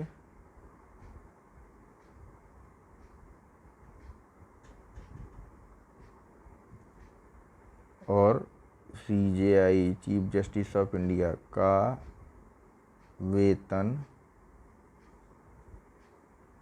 भत्ता और सेवा शर्तें समान है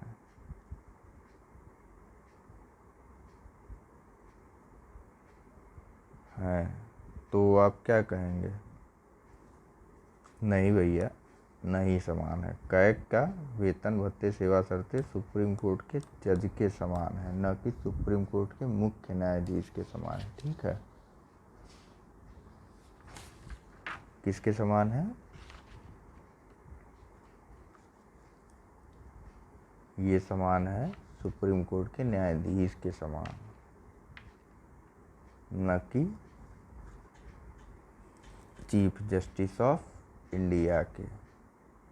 ठीक है, तो चलिए आगे देखते हैं क्या है।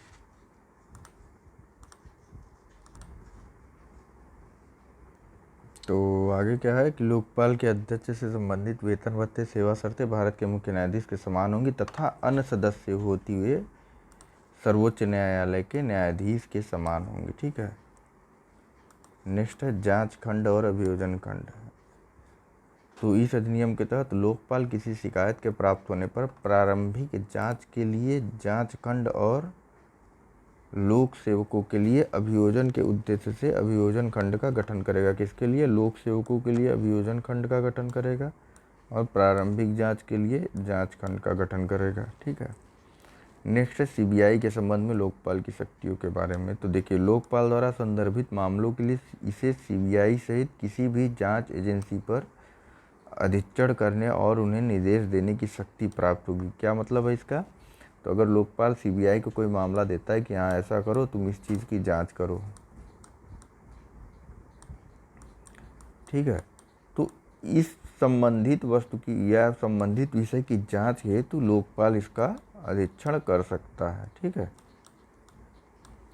आगे देखते हैं। तो लोकपाल द्वारा प्रेषित मामलों की जांच करने वाले सीबीआई के अधिकारियों का स्थानांतरण लोकपाल की सहमति से ही किया जाएगा। ऐसा नहीं कि मनमानी ट्रांसफ़र कर दिए लोकपाल ने अगर किसी को जांच करने के लिए कुछ दिया तो। चलिए समय सीमा देखते हैं। जांच एवं अन्वेषण की समय सीमा। इस अधिनियम के अंतर्गत जांच पूरी करने के लिए 60 दिनों की समय सीमा और सीबीआई द्वारा जांच पूरी करने के लिए 6 माह का समय दिया गया है। मतलब अगर सीबीआई जांच करती तो 6 महीने का समय, अन्यथा 60 दिन का समय मिलता है। 6 माह की इस समय अवधि को लोकपाल द्वारा सीबीआई के एक लिखित अनुरोध पर ही बढ़ाया जा सकता है। मतलब इसको बढ़ाया भी जा सकता है, लेकिन कब? जब सीबीआई लिखित अनुरोध करे। किससे? लोकपाल से। नेक्स्ट क्या प्रावधान है? नेक्स्ट प्रावधान है संपत्ति की जब्ती से संबंधित। जब मतलब अगर किसी के ऊपर आरोप लगता है तब उसकी संपत्ति क्या होगी? क्या तुरंत जब्त हो जाएगी या बाद में जब्त होगी? नहीं। देखिए आइए देखते हैं क्या होता है। तो अधिनियम में अभियोजन के लंबित होने पर भी, मतलब अभियोजन चल रहा है तब भी, अभी यह तय नहीं हुआ कि उसने गलती की या नहीं की, अभियोजन लंबित है तब भी लोक सेवकों द्वारा भ्रष्ट साधनों के माध्यम से अर्जित संपत्ति की कुर्की और जब्ती के प्रावधान भी शामिल है। किसके द्वारा? लोक सेवकों द्वारा भ्रष्ट साधनों के माध्यम से। ठीक है, नेक्स्ट देखते हैं क्या है। तो लोकपाल के प्रशासनिक व्यय, जिनके अंतर्गत लोकपाल के अध्यक्ष, सदस्य या सचिव या लोकपाल के अन्य अधिकारियों या कर्मचारियों को देय सभी वेतन और भत्ते और पेंशन शामिल है, भारत की संचित निधि पर भारित होंगे और लोकपाल द्वारा लिया गया कोई शुल्क या अन्य धनराशियाँ उस निधि का ही भाग होंगे। मतलब यदि लोकपाल कोई जुर्माना वगैरह लगाता है तो यह भी भारत की संचित निधि का ही भाग होगा। नेक्स्ट क्या है? तो नेक्स्ट लोकपाल के अध्यक्ष और सदस्यों को हटाने या निलंबन के संबंधित प्रावधान है। तो इसे देख लेते हैं। अध्यक्ष या किसी अन्य सदस्य को कदाचार के आधार पर, किसके आधार पर? कदाचार के आधार पर सर्वोच्च न्यायालय की रिपोर्ट के बाद राष्ट्रपति के आदेश से पदमुक्त किया जाएगा और इससे संबंधित याचिका को कम से कम 100 संसद सदस्यों द्वारा हस्ताक्षरित भी होना चाहिए। रिपोर्ट कौन देगा? तो न्यायालय रिपोर्ट देगा इसके बारे में। हटाएगा कौन? राष्ट्रपति के आदेश द्वारा। ठीक है, और इस संबंधित याचिका को जो है न्यायालय में प्रस्तुत कौन करेगा? तो कम से कम 100 संसद सदस्यों द्वारा हस्ताक्षरित होना चाहिए है याचिका, और तब जाके न्यायालय इस पर रिपोर्ट प्रस्तुत करेगा। अब आगे देखते हैं क्या है नेक्स्ट है। तो लोकपाल द्वारा निर्दिष्ट मामलों की सुनवाई और निर्णय लेने के लिए विशेष न्यायालयों की स्थापना भी की जा सकती है या की जाएगी। चलिए आगे देखते क्या है। तो आगे है 7.3 में भारत के 22वें विधि आयोग के बारे में क्या है, तो इसे भी देख लेते हैं हम लोग। सुर्खियों में क्या हो रहा है। तो केंद्रीय मंत्रिमंडल ने 3 वर्ष की अवधि के लिए 22वें विधि आयोग के गठन की स्वीकृति दी है। कब तक के लिए, तो 3 वर्ष की अवधि के लिए। 3 वर्ष की अवधि के लिए 22वें विधि आयोग के गठन को स्वीकृति दी है। अब विधि आयोग के बारे में जान लेते हैं। तो देखिए, क्या ये संवैधानिक निकाय है, तो नहीं, ये एक गैर सांविधिक निकाय है। ठीक, ये सांविधिक निकाय नहीं है। इसका गठन प्रत्येक 3 वर्ष पर किया जाता है। कार्य क्या है, तो कार्य है कि विधिक सुधार हेतु सुझाव देता है तथा विधि और न्याय मंत्रालय के लिए एक परामर्शदात्री निकाय, बाध्यकारी नहीं रहते इसके, वो परामर्शदात्री निकाय के रूप में कार्य करता है। पहली बार गठन कब हुआ था, तो पहली बार गठन ब्रिटिश शासनकाल के दौरान 1833 ईस्वी के चार्टर अधिनियम के तहत 1834 ईस्वी में प्रथम विधि आयोग का गठन किया गया था। अध्यक्ष कौन था, तो अध्यक्ष थे प्रथम विधि आयोग के लॉर्ड मैकाले। और हालांकि नेक्स्ट क्या है, स्वतंत्र भारत में प्रथम विधि आयोग का गठन कब किया गया था, तो स्वतंत्र भारत में प्रथम विधि आयोग का गठन किया गया था 1955 में। अध्यक्ष कौन थे, श्री MC शीतलवाड़ा इसके अध्यक्ष थे। अब तक 277 रिपोर्ट यह प्रस्तुत कर चुका है विधि आयोग। तो 22वें विधि आयोग के बारे में देख लेते हैं, इसमें कौन कौन शामिल होगा। तो इसके एक पूर्णकालिक अध्यक्ष हैं, जो कि सामान्यतः सेवानिवृत्त उच्चतम न्यायालय का एक न्यायाधीश होता है या किसी उच्च न्यायालय का मुख्य न्यायाधीश। या तो सेवानिवृत्त सुप्रीम कोर्ट का जो है एक न्यायाधीश होगा या किसी उच्च न्यायालय का मुख्य न्यायाधीश होते हैं 22वें विधि आयोग में होंगे। या और नेक्स्ट कौन होगा, सदस्य कौन कौन होंगे, तो 4 पूर्णकालिक सदस्य होंगे। ठीक, सदस्य सचिव सहित। और पदेन सदस्यों के रूप में सचिव, विधि कार्य विभाग, ठीक, पद सचिव जो है विधि और विधि कार्य विभाग यानी डिपार्टमेंट ऑफ लीगल अफेयर्स के सचिव जो सेक्रेटरी होंगे वो इसके पदेन सदस्य होंगे। इसके अलावा पदेन सदस्य के रूप में एक सचिव होंगे एक विधायी विभाग यानी लेजिस्लेटिव डिपार्टमेंट के सचिव जो होंगे, सेक्रेटरी जो होंगे, वो भी इसके एक पदेन सदस्य होंगे। और 5 से अनधिक, मतलब 5 से ज़्यादा नहीं, इसके अंशकालिक सदस्य होंगे 22वें विधि आयोग के। ठीक, कौन कौन हो गया, तो एक तो पूर्णकालिक अध्यक्ष हो गया, जो या तो सुप्रीम कोर्ट का सेवानिवृत्त न्यायाधीश होगा या हाई कोर्ट के चीफ जस्टिस होगा। इसके अलावा इसके 4 पूर्णकालिक सदस्य होंगे। और इसके अलावा डिपार्टमेंट ऑफ लीगल अफेयर्स के सेक्रेटरीज के पदेन सदस्य होंगे। साथ ही जो है लेजिस्लेटिव डिपार्टमेंट के भी सचिव इसके पदेन सदस्य होंगे। और अंशकालिक सदस्य भी होंगे। तो कितने होंगे अंशकालिक सदस्य, 5 से ज़्यादा नहीं। अब आगे इसके विचारार्थ मामले क्या हैं इस बार, तो ऐसे कानूनों की पहचान करना जिनकी वर्तमान में कोई आवश्यकता या प्रासंगिकता नहीं है तथा जिन्हें तुरंत निरसित किया जा सकता हो। दूसरा कार्य क्या है, तो राज्य के नीति निर्देशक तत्वों के आलोक में मौजूदा कानूनों का परीक्षण करना। किसके आलोक में, DPSP के आलोक में। और उनमें सुधार एवं संशोधन हेतु उपायों का सुझाव देना।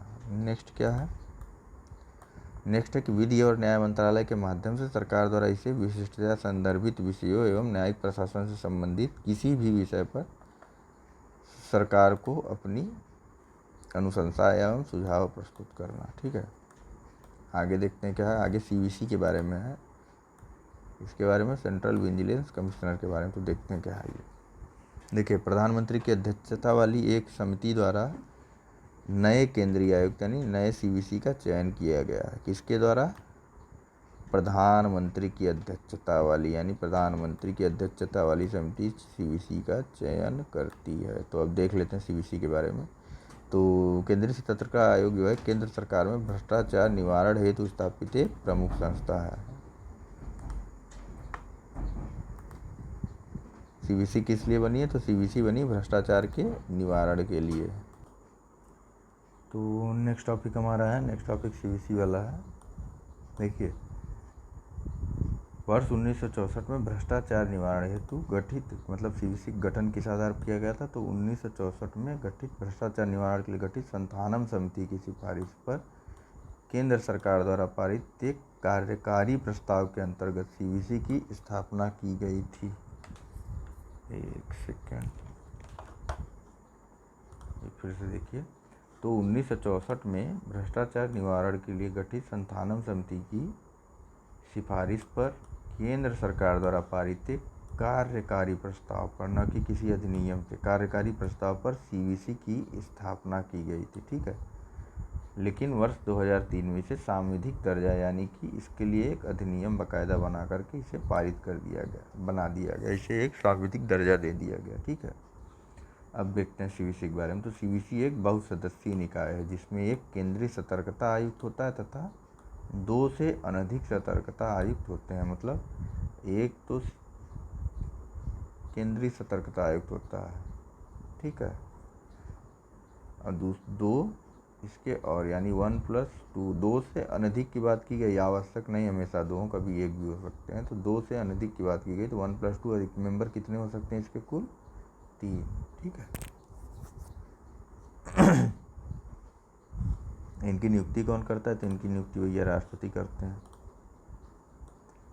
कैसे करते हैं, तो एक 3 सदस्यीय समिति की सिफारिश पर, लोकपाल कितनी थी, तो लोकपाल की थी 5 सदस्यीय समिति की सिफारिश पर, इसकी सीवीसी की 3 सदस्यीय समिति की सिफारिश पर। समिति के सदस्य कौन कौन होते हैं, तो अध्यक्ष के रूप में प्रधानमंत्री होता है, अन्य सदस्य में लोकसभा में विपक्ष के नेता और एक केंद्रीय गृह मंत्री। कौन, केंद्रीय गृह मंत्री, लोकसभा में विपक्ष का नेता और अध्यक्ष के रूप में प्रधानमंत्री।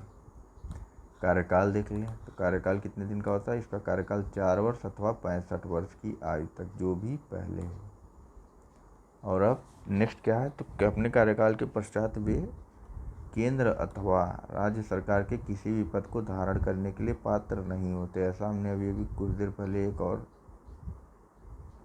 निकाय के बारे में पढ़ा था, बताइए किसके बारे में पढ़ा था, रिकॉल करिए आप लोग।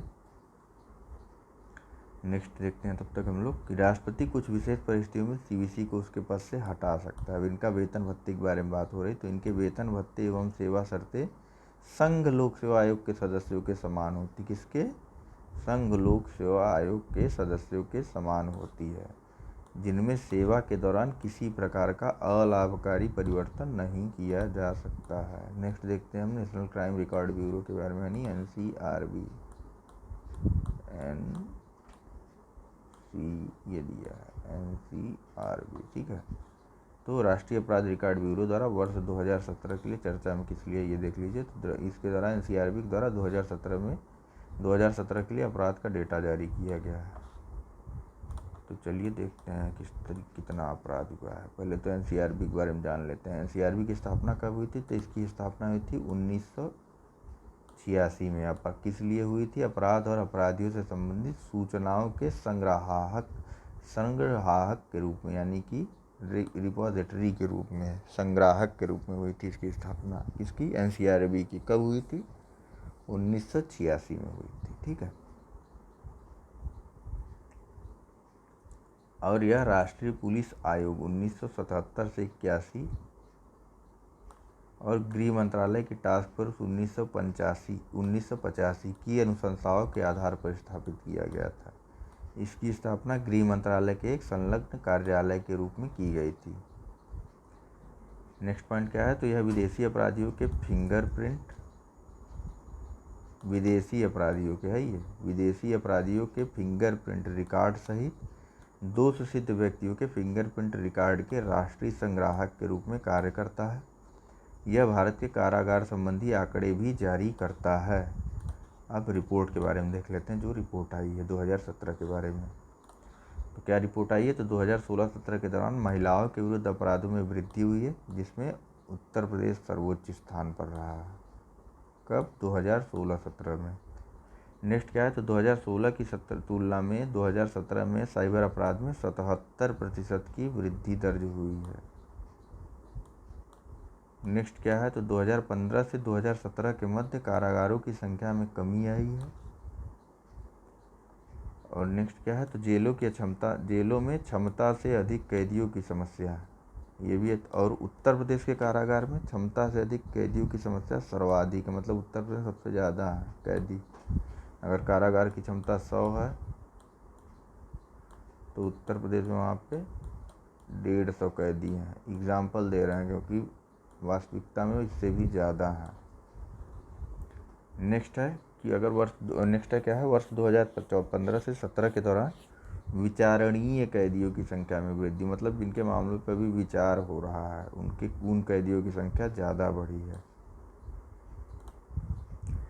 चलिए नेक्स्ट देखते हैं, महालेखा नियंत्रक यानी controller general of account, CGA के बारे में। अभी तक CAG के बारे में देखा था हमने, अब CGA के बारे में देखते हैं। तो CGA से क्यों चर्चा में है, तो हाल ही में जो है नए महालेखा नियंत्रक को नियुक्त किया गया है।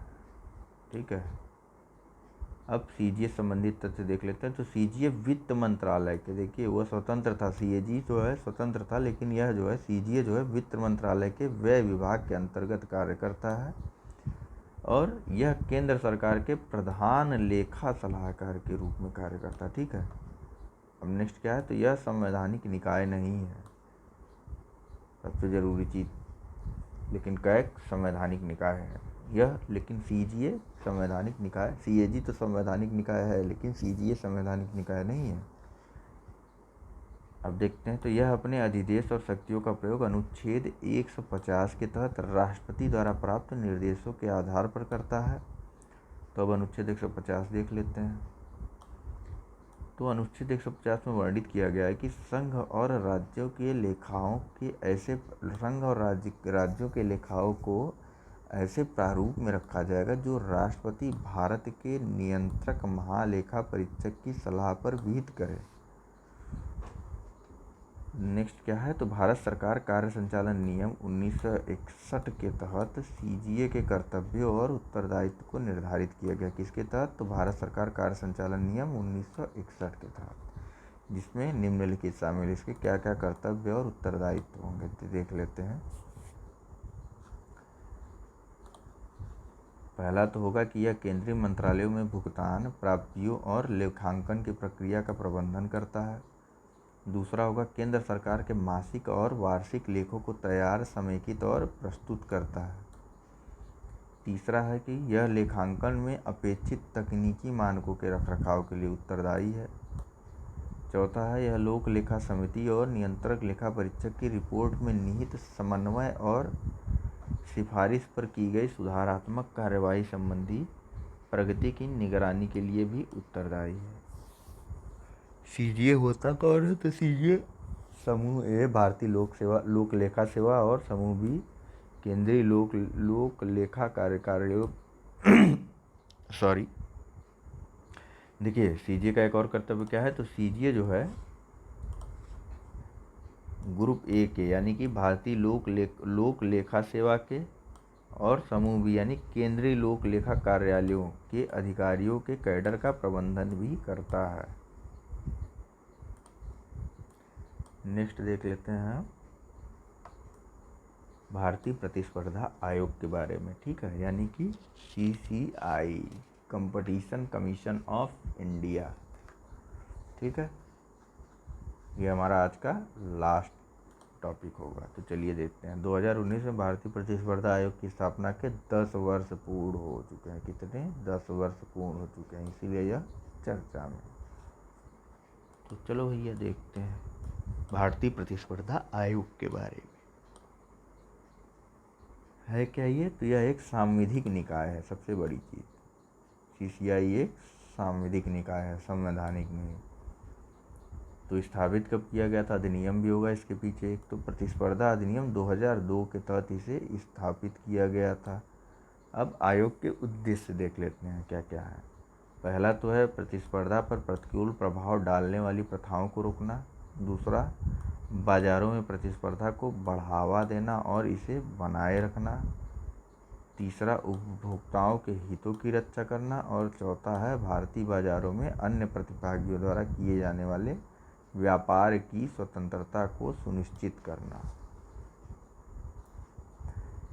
नेक्स्ट मेजर पॉइंट है कि भारत प्रतिस्पर्धा अधिनियम 2002 उपबंधित करता है कि भारतीय प्रतिस्पर्धा आयोग में एक अध्यक्ष और 2 से कम अथवा 6 से अधिक सदस्य नहीं होंगे। ठीक, मतलब एक तो अध्यक्ष हो गया आपका, ठीक, प्लस सदस्य कितने होंगे, तो सदस्य 2 से लेकर के 6 के बीच में हो सकते हैं। कितने, 2 से लेकर के 6 के बीच में। ठीक, नेक्स्ट देखते हैं क्या है। नेक्स्ट है आयोग को नियामकी तथा अर्ध नियामकी कौन कौन सी शक्तियाँ प्राप्त हैं। नियामकी और अर्ध न्यायिक यानी कि क्वैसी जुडिशरी और रेगुलेटरी शक्तियाँ प्राप्त हैं।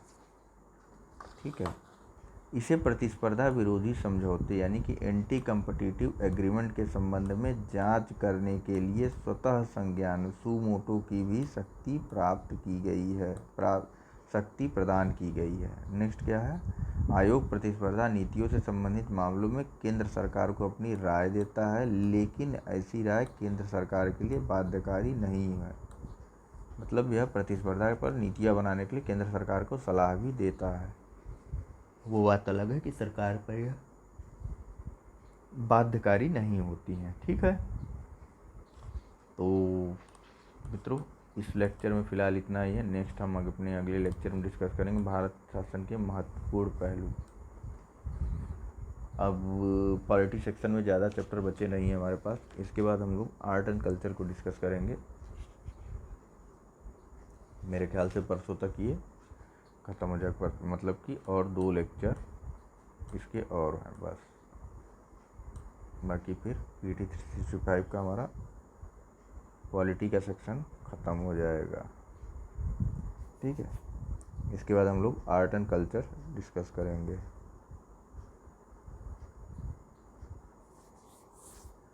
तो अभी तक जो मित्रों ने हमारे चैनल को सब्सक्राइब नहीं किया है वो कृपया हमारे चैनल को सब्सक्राइब कर लें। ये काफ़ी ज़्यादा मोटिवेट करता है, और जो मित्र सब्सक्राइब किए हुए हैं वो अपने मित्रों के साथ भी इस चैनल को शेयर करें। Thank you very much for discussion. धन्यवाद आप।